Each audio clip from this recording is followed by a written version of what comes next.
Inovação, segurança, programação, tecnologia, desenvolvimento. Começa aqui. Let's begin. DevSecOps. DevSecOps. O seu podcast de segurança em tecnologia.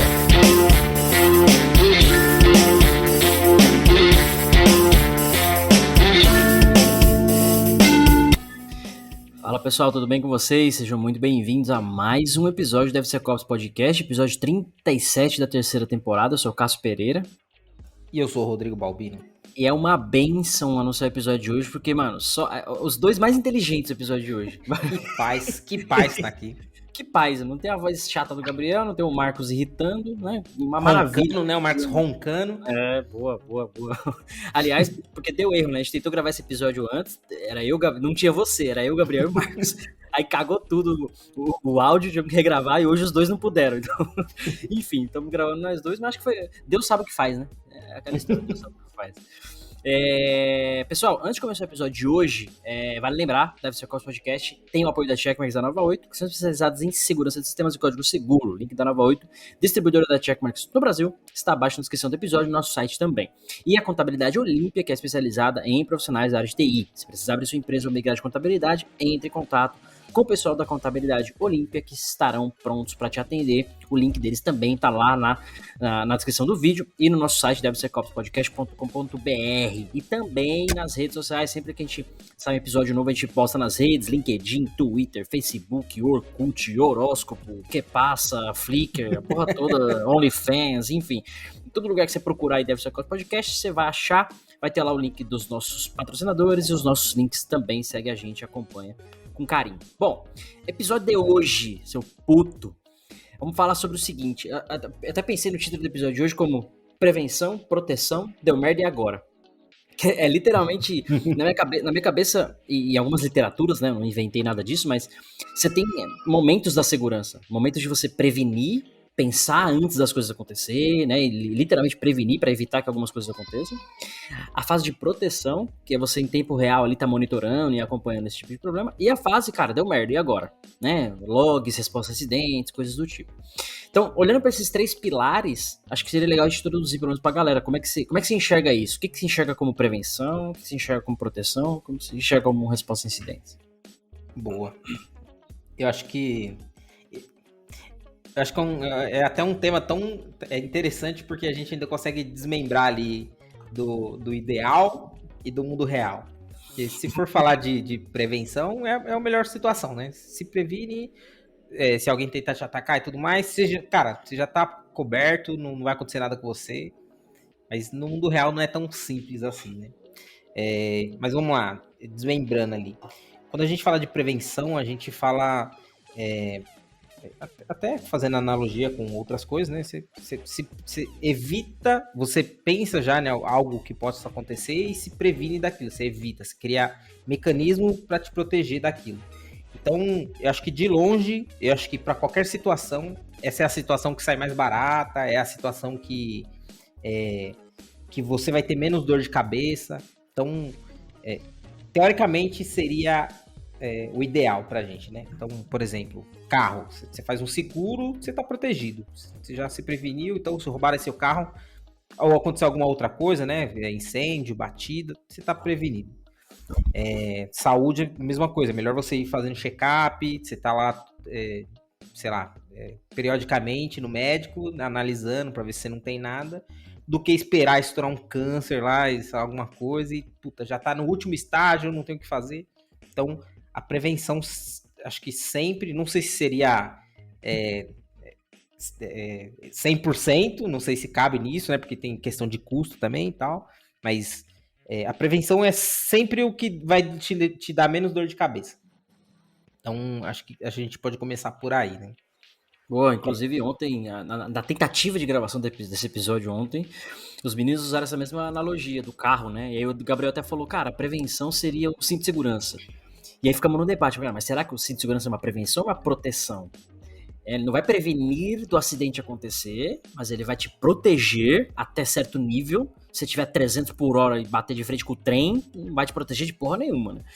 Na verdade, vai manter menos pedaços de você, né? Acho que essa é a questão. Credo. Mas vai ter um nível de proteção ali aceitável. Aí você trouxe essa mesma ideia, puto, o seguro ele seria uma prevenção? Cabe o debate, porque você fala, mano, eu ter seguro não vai evitar que eu bata o carro.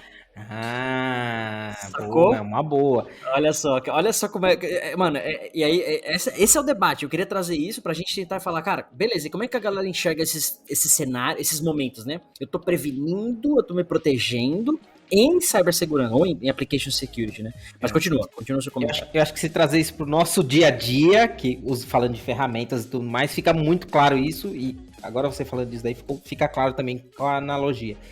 Usando as nossas ferramentas, é a mesma coisa de falar de proteção, que seria rodar um SAST, um DAST, e de prevenção, que é você fazer um threat modeling e evitar de criar aquele problema.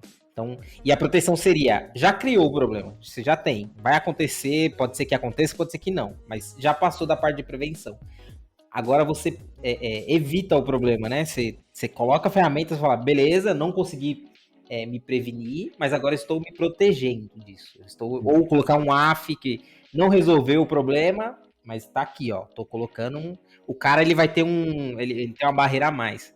Puta, é interessante essa visão do carro, porque daí, se pensar nisso, a analogia de novo do carro o que seria a prevenção? Prevenção é você não comprar a porra da carne, fazer a autoescola lá, porque você aprende tudo, você aprende as leis de trânsito, você aprende que sempre que há acidente, você quebrou algum princípio lá, né, putz, cara, esqueci, vou sofrer acidente. Né?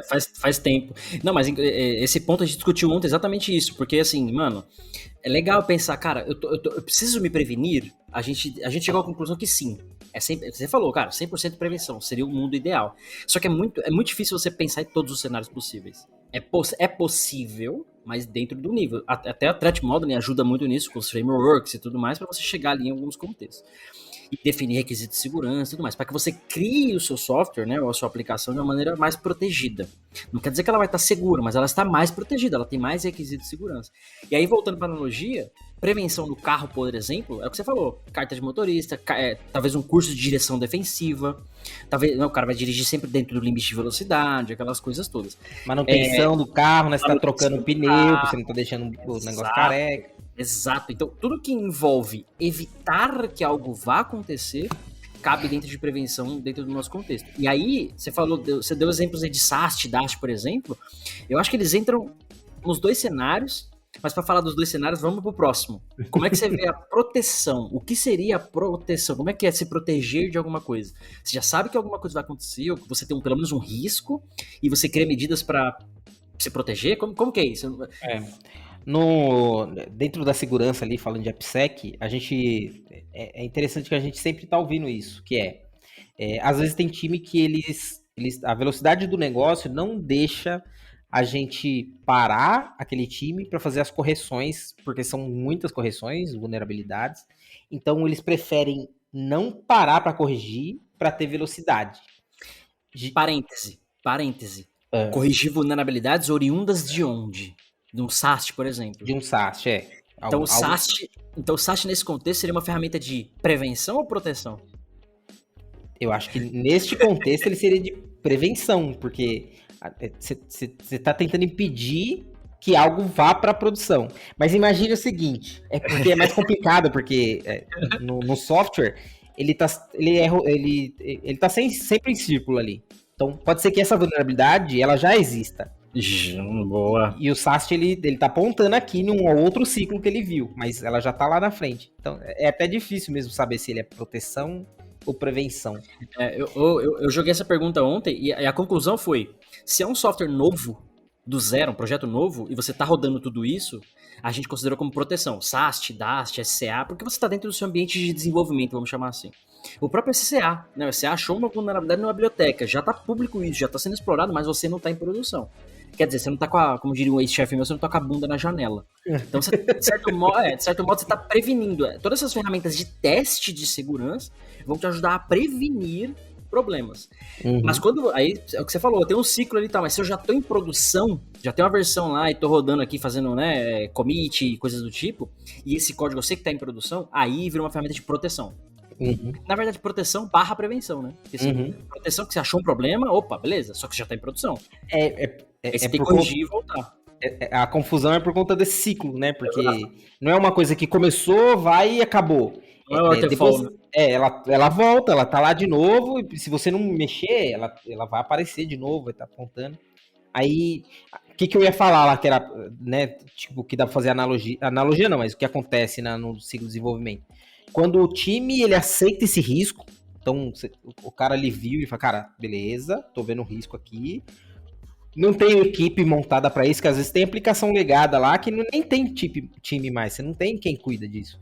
Então, né? Um cara lá perdido que tá de... Não, às vezes não tem mesmo, às vezes o negócio tá rodando, alguém de ongoing que o cara botou a mão lá só para fazer uma feature, alguma coisa sobe, mas ele não tem alguém que fique corrigindo vulnerabilidade, por exemplo. Então, o que o pessoal acaba fazendo? Colocando outras regras em WAF, por exemplo. Então, ele sabe da vulnerabilidade e daí ele vai tentar se proteger daquilo. Então, ele começa a colocar camadas à frente daquilo, né? Aí sim, aí seria a proteção, que é o cara identificar que, putz, a minha aplicação, ela tá exposta para a internet, ela tem as vulnerabilidades de credenciais e tal. Vamos fazer o seguinte, vamos colocar uma autenticação no gateway. Então, o cara coloca lá na frente, lá no gateway, não é nem na aplicação, ou no firewall, ou num WAF. Então, aí sim é proteção. Aí, cara, beleza, não mexi, não consegui pensar nisso antes, então agora eu tenho que proteger. Tem algum outro cenário aí que você vê dentro de segurança, de proteção? Não, então, ontem a gente, por exemplo, falou sobre... Eu tô referindo muito a ontem, porque os meninos gravaram, deu tudo errado. É sempre bom pegar foi debatido já. Pegar o embalo. Mas é exatamente isso, tipo, um AF, por exemplo, da vida, ele é uma ferramenta preventiva ou protetiva? A gente falou, cara, ele é assim como o Firewall, né? Ele tá lá escutando o tráfego, né? Fazendo nada, ele tá escutando o tráfego. Só que ele tem várias regras. Então, quando parte desse tráfego der um match em alguma regra, ele vai executar uma ação, um bloqueio, coisa do tipo. Então, isso por si só passa a ser protetivo, né? Protetivo proativo, porque ele vai estar escutando e vai fazer um bloqueio ali. E você tá, de fato, você põe um AF ou Firewall, por exemplo, para proteger um ativo seu, né? Uma aplicação, uma rede, alguma coisa do tipo. Então, se você tem um ativo por trás, nesse sentido, e você está em produção, ambiente produtivo, acaba sendo proteção. E aí é a mesma coisa do carro, né? Eu ontem mesmo no episódio que a gente estava gravando, vale sempre lembrar que agora eu sou europeu, então eu comprei um Volvo. E o Volvo é cheio dessas paradas, sensor do carro que tá no ponto cego, você tá muito rápido aproximando do carro da frente, ele freia pra você sozinho. Você tá saindo da faixa moscando, ele joga você pra faixa de volta, de forma sutil ele joga você pra faixa de volta. Então, mano, tem uma série de coisinhas para prevenir um acidente durante a condução do veículo, que acaba sendo uma forma protetiva da parada. Ele tá te protegendo de alguma coisa. Então, o AF é o típico ferramenta de proteção, olhando para Application Security. Enquanto que um SAST, como a gente falou agora, né? Ou um DAST, um SCA, dependendo do contexto, elas acabam sendo mais preventivos. Então, mano, eu enxergo dessa forma. Acho que os dois cenários se complementam. Inclusive, é legal deixar isso claro pro pessoal que sempre escuta a gente. Não é um ou outro. São os dois, mano. Né? A gente falou, puta, você vai fazer manutenção do seu veículo, você vai trocar óleo. Não é por isso que você não vai andar com a luz desligada sem painel. Você tem que saber se tem gasolina, a velocidade que você tá. Então, o painel vai te ajudar para esse monitoramento. Porque a hora que der alguma merda, ele vai te avisar ali de forma antecipada. Então, ter essa questão na sua aplicação e no seu software, protetiva e preventiva, protetiva, cara, faz total sentido. Aliás, tem que ter, né? São camadas de segurança. E aí, puxa a perninha pra próxima, né? Deu merda e agora? O que a gente faz? Como é que a gente responde um incidente? Como é que a gente enxerga isso no nosso contexto aqui para ajudar a galera? Nesse ponto, você tem mais contexto do que eu. Eu sempre trabalhei ali para trás, mais para trás. Mas nunca deu merda. Não, sempre dá. E o que eu, como time de desenvolvimento, e não como segurança, que eu sempre fiz quando dava merda. Primeiro que eu sinto, né, que eu sei que precisaria, de um plano de incidente. A gente nunca teve um plano de incidente. Sempre que dava merda, era pau, era ali. Tem que resolver ali agora. Como diria um gerente meu, parecia todo mundo urso do pica-pau. Você lembra daquele episódio do urso do pica-pau? Ele corre, ele não sabe o que faz, né, mano? Então, sempre que acontecia alguma coisa, explodia ali. Então, cara, era uma loucura. Aí corre, vira a noite, não sei o que, e chama não sei quem, aí a pessoa tá de folga, não tem nada definido. E daí, a primeira Você vez... descobre mais um monte de problema, né? Essa, Tá amarrado com um cara e não tem documentação e não sei o que, um monte de bosta. Né? Né? E você leva muito tempo pra entender o que tá acontecendo. Você não sabe o que tá acontecendo. Você tá... E, mano, caiu um servidor aqui, não sobe mais. Por quê? Aí entrou... E daí eu lembro que a minha cabeça explodiu quando eu entendi o que era a resposta a incidente, quando era criar esse plano. Porque ficava claro, eu nunca entendi. Eu falava, tá, a gente preveniu, a gente fez tudo o que precisava, mas mesmo assim aconteceu. Furou, sei lá, o cara foi mais inteligente que todo mundo, ele descobriu uma vulnerabilidade aqui que ninguém previu e tal. E aí, o que eu faço? E quando eu vi isso, eu falei, cara, faz todo sentido, porque você tá preparado para aquilo. Você sabe o que esperar. Então, se você cria um plano de resposta a incidente, você sabe quem acionar, você sabe o porquê acionar. A pessoa, ela vai ter plantão, você vai ter aquilo já determinado. Um nível de escalonamento, logs, coisas do tipo. Né? Exatamente. Então, assim, por mais que você não tenha previsto aquilo, você sabe como lidar com a situação. Então você não vai inflar o time, porque geralmente o que acontece é War Room, e traz todo mundo de todas as áreas, ninguém sabe o que está acontecendo. Para a empresa, é uma bica que os caras vão pagar de hora extra ali para a galera. Acionamento à noite, né? Tá acionando de madrugada, não sei o quê. E daí você vê o plano de resposta a incidente e fala, putz, isso daqui facilitaria tanto. E é algo simples, né? Porque você pensa, você fala, tá, quem é a aplicação? Quem é o responsável? Qual servidor que tá? Onde eu encontro os logs? Se ele cair, como que eu subo? Onde tá o backup?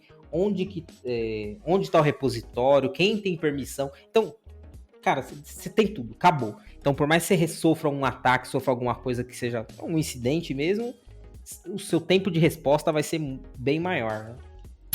DevSecOps. Boa, e aí passamos pelas três fases, vamos dizer assim. E aí ontem eu cheguei a comentar ontem sobre esse ponto que você falou de incidente. Eu trabalhei na Serasa um bom tempo. E lá a gente tinha eu sempre esqueço as siglas, mas é o Disaster Recovery Plan, DRP, e o Business Continuity Plan, BCP, que é o plano de continuidade de negócio e o plano de disaster recovery, né, de recuperação de desastre. E cara, trimestralmente, final de semana, eram elegidas lá algumas equipes de sistemas mais críticos. Os caras literalmente desligavam o sistema de produção para ver como é que os backups iam voltar, como é que o site backup ia assumir, pessoas de plantão, sabe? Tipo, literalmente uma simulação do caos. E, cara, sempre tinha um probleminha, sempre faltou alguma coisa, e aí os caras ajustavam o plano, a documentação, né, atualizavam. Porque, literalmente, olha que engraçado isso. É uma atividade preventiva para proteger a hora que der merda. Cobre tudo. Porque você cobre tudo, mano. Porque assim, o Gabriel deu um bom exemplo, que ele falou, cara, o exemplo clássico foi backup. Mano, você faz backup do bagulho, porque se você perder, se der merda, você volta o backup. Mas pensa, o backup é uma atividade preventiva, mano. Você tá se prevenindo pra quando der merda, se der merda um dia, você tem um backup lá. Inclusive, várias empresas fazem o backup, mas não testam o backup, né? Aí quando você precisa do backup, o backup não funciona. Então também não adianta. Tá só gastando dinheiro armazenando backup em algum lugar e não tá funcionando pra nada. Mas é importante pensar nesse ponto. Lá na frente, até o plano de resposta assistente de fato, porque você falou, normalmente o Jefferson gravou com a gente, explicou pra gente muito bem isso. Você tem lá um roteiro, você tem um passo a passo, você tem processos bem definidos. Mas muita coisa que vai ser usada lá tem que ser preparada antes. Log. Clássico do Application Security é log. Access log. Mano, IP, request, response, URL que bateu, usuário. Mano, básico. Às vezes não tem. E isso é um bagulho nativo do web server. Nativo. Pra não ter, o cara foi lá e desabilitou o bagulho. Ou tá apagando o log, sei lá. Então assim, coisa básica que às vezes não tem. E aí chega lá. E até o Jefferson comentou nesse episódio que a gente gravou. Depois a produção procura aqui pra gente. Lá, eu até comentei. Falei, cara... Então, a resposta a acidentes acaba sendo uma forense interna antes de responder o incidente de fato.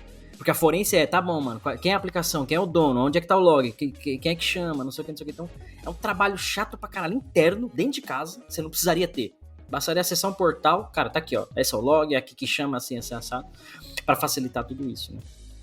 Isso daí é interessante porque você vê a deficiência que a gente tem em documentar as coisas, em deixar as coisas bem definidas, né?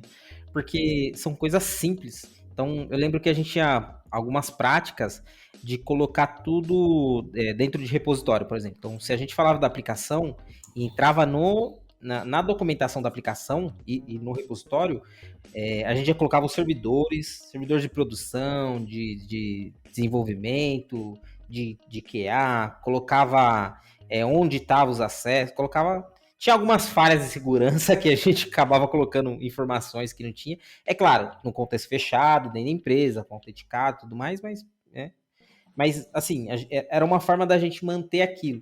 E eu lembro que quando caía alguma aplicação nossa, quem ia dar o suporte, o NOC, por exemplo, os caras conseguiam resolver, porque os caras entravam na documentação e ele sabia se precisava dar um restart só na aplicação. Onde é o banco de dados, não sei o quê, coisinhas, né? Isso. O que o cara via? Ele olhava ele olhava na documentação e ele via que o banco X que estava integrado naquela aplicação. Ele olhava na tela do lado e ele via vermelhinho que o banco X tinha caído. Então, ele nem acionava nosso time, porque ele sabia que a aplicação caiu por conta do banco de dados, e não porque a aplicação. Então, era super interessante isso, porque a gente se previne disso, né? De gerar esse caos do satanás aí, de todo mundo sair correndo atrás de tudo e não resolver nada. E vou adicionar um plus a mais. Você falou aí, mano, tem um roteirinho, tem a documentação. Se você tem isso bem definido, você pode até automatizar a sua resposta a incidentes, mano. Tipo, nesse exemplo aí, puta, o banco X tá fora. Mano, o cara, beleza, então se o banco X tá fora, sei lá, como é que restart o serviço, né, uma coisa, acionar um e-mail e tal, já dispara essa ação do incidente, tá ligado? Registra isso no log, ó, aconteceu isso tal hora. Então, mano, olha... vou até parar, porque eu vou dar um exemplo como eu aprendi a fazer isso. Aprendi na dor, né? Não aprendi no amor, aprendi na dor. Então, teve um tempo que eu trabalhei numa equipe que ela era a saída. Então, ela era o checkout do site. Então, é a parte mais crítica lá. Se o cara já fez tudo, ele foi lá e comprou. Ele clicou no botão de comprar e ele não consegue. Cara, se a gente perde o cliente ali... Cara, você tá jogando dinheiro fora, porque o cara comprou, ele quer o negócio. Sim. Então era crítico. E toda vez que a gente tinha problema com checkout, a minha área era acionada automaticamente. Só que o checkout, que teve um tempo que eu trabalhava só no front dele. Então a gente consumia serviços. A gente não tinha nada, não tem serviço. Não tem nada desenvolvido do nosso lado. É front. Front é só a camadinha ali, a casquinha. Só que a gente a todo momento tava junto com o pessoal de NOC, com segurança, porque sempre tinha um incidente, sempre tinha alguma coisa acontecendo. E daí eu falei, cara, não é possível, porque todo o meu troubleshoot era para apontar que alguém tava com problema. A API XPTO tá com problema, a outra API tá com problema, o banco de dados tá com problema. Então, isso começou a gente começou a criar esse sistema de identificar problemas. Então, a gente começou a passar de ser reativo para ser proativo. Então, eu comecei a monitorar o que acontecia com tudo e eu comecei a criei um plano de escalonamento. Então, quando o NOC via que a minha aplicação estava fora do ar, antes dele me acionar, que ele ia procurar lá meu telefone, né? Antes dele me acionar, ele tinha um roadmap do que ele precisava fazer. Um checklist. A API X está fora, aliás, tá on, essa outra, ele sabia. E daí, se ele identificasse uma que tivesse com problema, aí ele sabia, ele fala, então beleza, este time aqui precisa corrigir isso, e provavelmente é isso, esse é o problema do cara, e se não resolver, aí eu envolvo ele. Uhum. Então, cara, eu saí de 1 milhão de requisições que eu tinha lá, de NOC, de e-mail, de chamado, de não sei o quê, cara, era quase nunca, era raro a gente ser chamado, porque já estava traqueado. Então, não era de segurança em si, mas era uma forma de prevenção. Eu preveni de que eu fosse acionado a tudo e a qualquer coisa. Então, sim, cara, pra gente foi um ganho extraordinário quando a gente fez isso. E descreve muito bem essa parte de resposta a incidentes, mano. Porque às vezes a galera... Por isso que eu quis trazer esse tema de discutir hoje no episódio, pra literalmente o pessoal entender. Gente, uma coisa é você se prevenir, requisito de segurança, modelagem de ameaças, coisas que você vai fazer lá atrás. Outra coisa, você vai se proteger, mano. Eu vou rodar scan constante, vou corrigir vulnerabilidade, vou ter um ciclo aqui, né, de correção, priorização, enfim. Pentest que seja, né, tá sempre constantemente fazendo essa proteção. Ferramentas de monitoramento, como o caso de WAF, coisas do tipo. E eu preciso ter um plano de resposta a incidente, porque a hora que der um incidente, alguma merda, ou fora do ar, qualquer coisa, você saber como agir. Então, essas 3 fases, camadas, etapas, vamos chamar assim, elas não existem sozinhas, né, elas dentro da segurança, elas dependem uma da outra. E ontem eu fiz uma pergunta pros meninos que todo mundo respondeu igual, mas vamos ver o que você acha. Você tem dinheiro para investir, você não tem dinheiro infinito, mas você tem dinheiro para investir numa dessas 3 áreas: prevenção, proteção ou resposta a incidentes. Só uma. Qual que você investiria? Prevenção. Foi unânime, mano. Os caras, o Marcos e o Gabriel falaram isso também, prevenção. Porque parece óbvio, né? Mano, vou prevenir. Mamãe dizia, né? Melhor prevenir do que remediar, né? E olha que engraçado.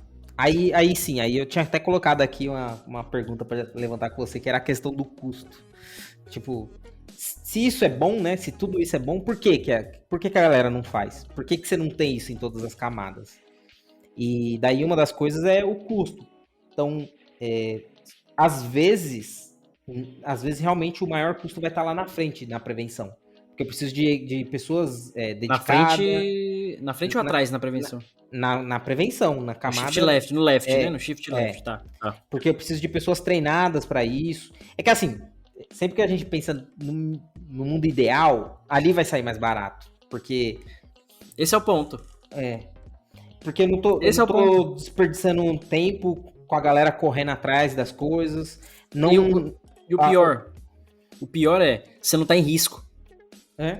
Porque quanto custa você pegar um ransomware e ficar parado? Você tem tempo pra resolver as coisas. Exato. Acho que a pergunta do custo é essa. Vamos supor que o Gabriel tocou nesse ponto ontem, mano. Você tem que gastar 1 milhão, investir 1 milhão em prevenção. Beleza, fala, cara, puta, beleza, investi em prevenção, vou fazer processo, ter ferramenta, um monte de coisa. E até em proteção, vamos dizer assim. É melhor do que você investir. Óbvio, você tem que ter o plano de resposta a incidentes, mas. Porque se você investir na frente, você já tá em risco, mano. Então, aconteceu um incidente. Dependendo do incidente, você não tem nem o que fazer. Ransomware. Pegou um ransomware. Acabou. Na melhor das hipóteses, você fica 2 dias parado. Sua empresa fica 2 dias parada. E daí você faz o cálculo. O que é 2 dias da sua empresa parada? O que custa isso pra você? Aí você vai ver lá. Tem empresa que é milhões, bilhões. Tanto custo direto quanto indireto, né? Tanto financeiro mesmo, que você ficou parado sem vender, sem operar, o que quer que seja. A imagem da empresa. Imagem, exato. E até assim, o que a gente fala no gráfico lá do DevSecOps, a gente sempre fala isso, cara. Se você tem descobre um problema em produção, você tem mais pessoas envolvidas. Às vezes tem comunicação, é o dev, é o tester, é o PO, é requisito, não sei o quê.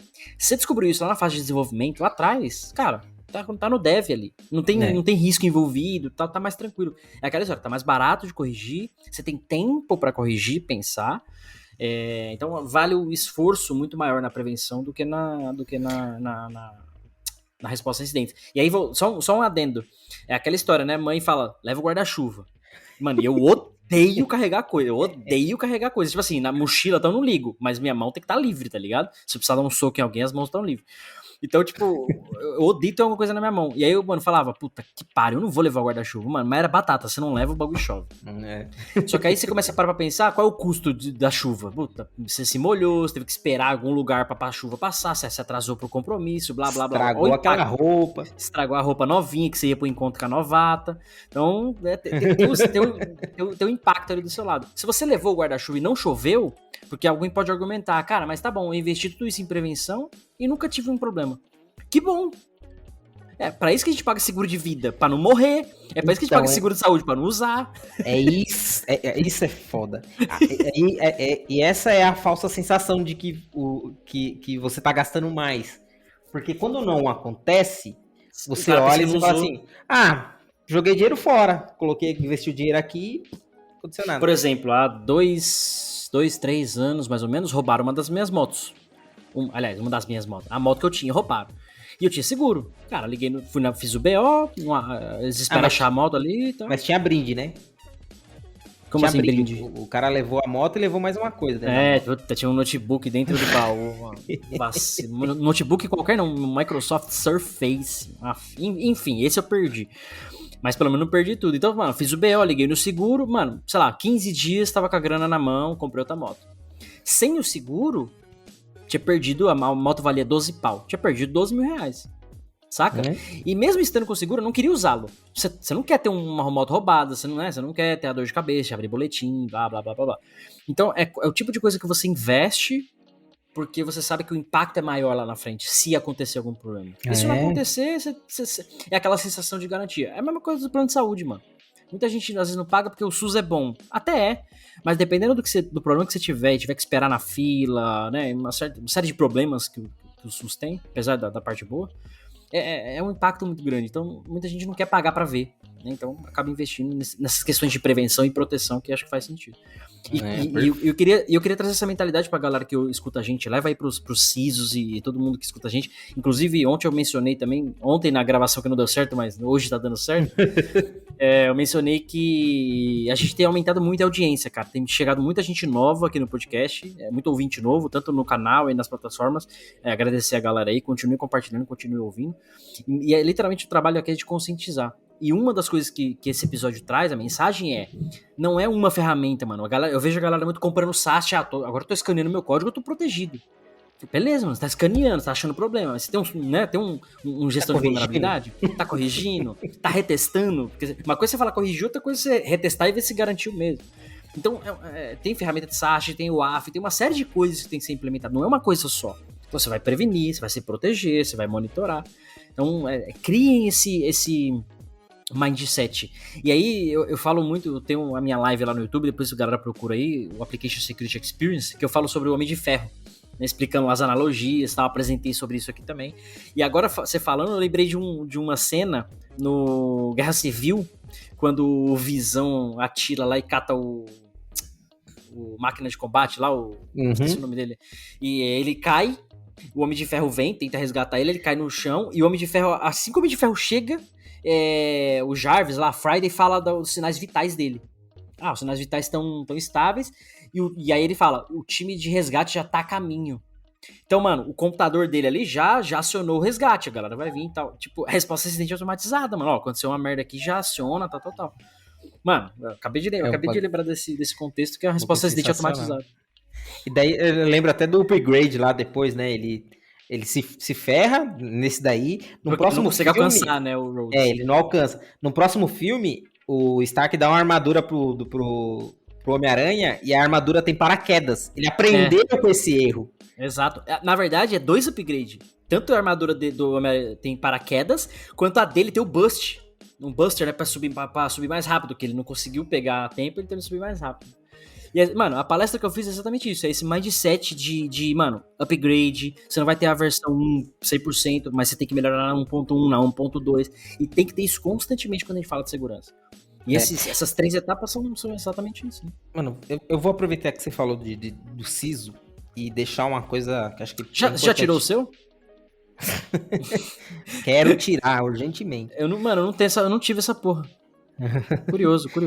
Você que tá ouvindo a gente, teve CISO, você tirou seu CISO, doeu? Eu não tive. O meu eu preveni, eu tirei antes de doer. Boa. O que é interessante que eu vejo? Lá atrás eu via como o CISO, cara, é o que o cara manda, pronto, acabou. E se errou é por culpa do cara, se acertou é por culpa do cara, é como se o cara que manda na porra toda. E trabalhando como consultor, eu tive uma outra visão, que o CISO, ele é o cara que ele tá preocupado com isso. Talvez alguns não entendam tanto tecnicamente para tomar decisão, e daí é importante o nosso papel como desenvolvedor, como analista de segurança, como consultor, que é mostrar isso para eles. Então, a gente pegar tudo isso que é falado, tudo isso que é debatido, aproveitar mesmo né, o que a gente fala no podcast, o que outras pessoas falam, o que você lê, o que você traz de experiência, o que você aprendeu e não faz, e colocar em ação. Traz o cara, senta com o cara, fala, cara, ó, é assim que tá acontecendo, isso tá errado, isso não tá, ou, cara, a gente nunca pensou num plano de resposta a incidente, a gente nunca pensou em prevenção, será que não tá na hora? Será que... Olha o que eu tenho aqui, ó, olha a ideia que eu tenho, olha o processo que a gente pode implantar.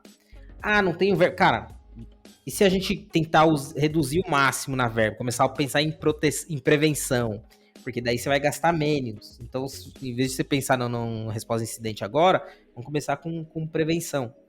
E daí, cara, eu entendi que os caras são 100% abertos para essas coisas. Porque eles querem isso, eles querem essa informação, eles precisam disso. Mas aí entra um fator pior na parte olhando para a segurança, que é justificar ter grana para fazer essas coisas. E aí você vai ter que justificar isso para pessoas que não são de segurança. Preciso disso. Então como é que você faz isso? É um puta problema, né, para você conseguir fazer isso. Porque se sua empresa já sofreu ataque, é até mais fácil. É isso que eu ia falar, né? Exceto se já tomou na cabeça. Aí, cara, a torneira do dinheiro tá aberta. É o contrário, né? Você tá lá, você tá pedindo, pede e nunca vem. Aí, de repente, sofreu um ataque, pá, toma aqui, agora se vira, blá, blá. Aí você não tá preparado, porque você não sabe o que fazer com aquilo. Mas é mostrar a situação. Então, cara, vamos pensar em prevenção? Ah, não quero gastar. Não tem problema. Cria processo. Processo, você não vai gastar dinheiro com processo. Faz a prevenção, começa a educar as pessoas, começa a educar o time, começa a trazer esse mindset.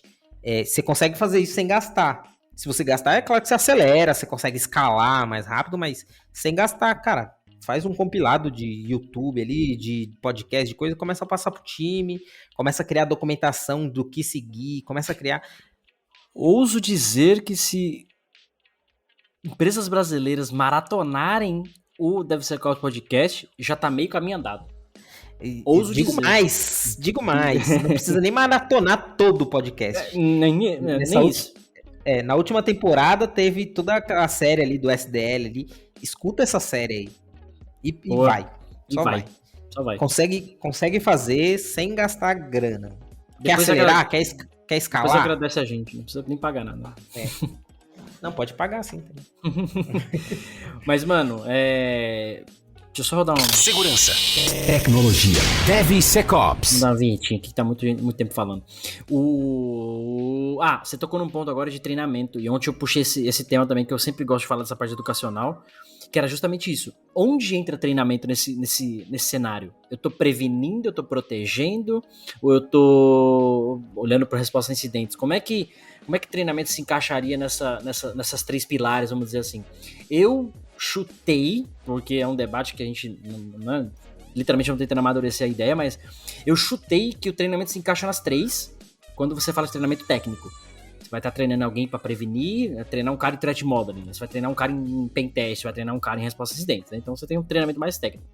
Mas quando você fala de treinamento de conscientização, cara, o que é um phishing, né? Por que acontece phishing? Por que não pode guardar senha no post-it, blá, blá, blá, blá, blá. Inclusive, estamos no Cyber Month, né? October Cyber Month, outubro amarelo, mas é o outubro do Cyber Security também, é global, enfim. Quando você fala de treinamento, você fala de uma maneira geral preventivamente. Porque é para preparar as pessoas para as questões de segurança, sejam elas de proteção, de prevenção, o que quer que seja, mas é para literalmente trazer essas ideias para as pessoas para que elas se preparem melhor para as atividades delas. Então, cara, se tem alguém de negócio que vai ouvir sobre segurança, ele vai começar a demandar requisitos melhores. Né? Ele não vai falar, eu quero a tela de login, ele vai falar, eu quero a tela de login, mas proteger contra os bots lá, hein? Bota um brute force lá, saca? Só dele ter ouvido às vezes falar sobre isso. A gente tem a Lei Geral de Proteção de Dados, então, não podemos trafegar tal informação, eu ouvi no curso.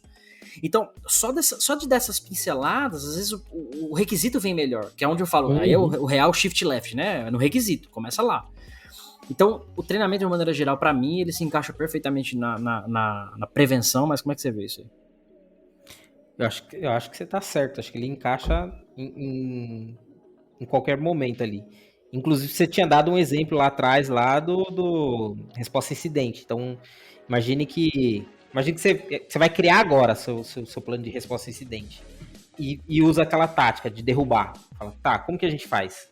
Derruba o servidor, vamos atacar e vamos começar a anotar tudo, identificar todos os problemas que a gente encontra pelo caminho. E daí, é uma forma de treinar. Você tá treinando o time a responder aquilo. Você tá treinando o time. Então, é uma forma de educar. Então, mais tecnicamente, mais voltada à resposta incidente, mas ainda assim a educação. Eu acho que entra nas camadas, assim. Você consegue educar preventivamente. Inclusive, eu acho que você consegue até, né, elevar Você sobe uma camada ainda, porque você consegue treinar pessoas que não são da área de TI. Você começa a treinar pessoas que estão envolvidas de outra forma nesse processo de desenvolvimento. Então, pessoas de negócio, que é justamente isso, de ter requisitos que vão além de requisitos funcionais, são requisitos de segurança, por exemplo. Então, se você começa a educar essas pessoas, pessoal de negócio, a pessoa já começa a pedir sobre isso. Então, você está educando num outro nível, talvez seja mais do que left, né? Sim. Você saiu dali. Então, você consegue pegar várias camadas disso. E é interessante e realmente importante. Realmente. Inclusive, acho que se essa pergunta viesse de novo, né? Onde você investiria seu dinheiro? Seria justamente em treinamento. Então, cara, é do 0? Então, vamos treinar a galera aqui, pensar? Porque daí você começa a trazer aquilo de forma orgânica. Então, quem está mais interessado já começa a levantar. Aí o desenvolvedor que tinha ideias de como criar um processo de segurança, ele já começa a aplicar aquilo ali. Então, você vai ver coisas nascendo. E você sempre vê isso dentro das empresas. Por mais que tenha empresas que são totalmente fechadas com isso, cabeça fechada, você sempre encontra uma ou outra squad que sabe fazer. Né? E eles sabem fazer certo. Eles servem como modelo. Então, é você identificar isso, pegar aquilo e replicar, né? Pô, mas acho que pra funcionar de fato é aquela história do top-down, mano. Né? Como empresa, você tem que se proteger. Então, não adianta uma squad tá fazendo perfeito e outra squad expondo API na Amazon sem autenticação. Não adianta porra nenhuma, né? É isso aí. Vira comunismo, né? Tá todo mundo trabalhando e um só ganhando. Os outros só falam, então pra que eu tô fazendo direito? Alguém deixou aberto, me fudeu? Então não adianta. Todo mundo. Boa. Mano, acho que deu, né? Final do episódio. Quer dar uma mensagem final? Quer mandar um beijo? Mensagem com o Marcos. Curta e compartilhe. CCC. Curte, comente e compartilhe. Curte, comente, compartilhe, caralho. Boa. Pessoal, junte-se a nós lá no Discord. Tem muita gente chegando, dando ideias, sugestões. Cola que tá ficando legal. O pessoal começando a interagir um pouco mais. Tá bacana mesmo. Inclusive convidados. A segunda temporada praticamente inteira foi de convidados. Então, muitos deles estão lá no Discord. Dá pra interagir, trocar ideia, enfim. É isso. Curte, comenta, compartilha. Vê o site, vê o link, assiste. Faz tudo aí que tem que fazer nas redes sociais. E a gente se vê na semana que vem, né? Se conseguimos gravar, né? Que tá putaria do caralho essas gravações. E se esse sair também, né? E se esse sair, vamos ver se não dá erro até o final da gravação. Fechou então, mano. Valeu, boa conversa. Boa. Pessoal, até semana que vem. Valeu. Até mais. Termina aqui DevSecOps. O seu podcast de segurança em tecnologia.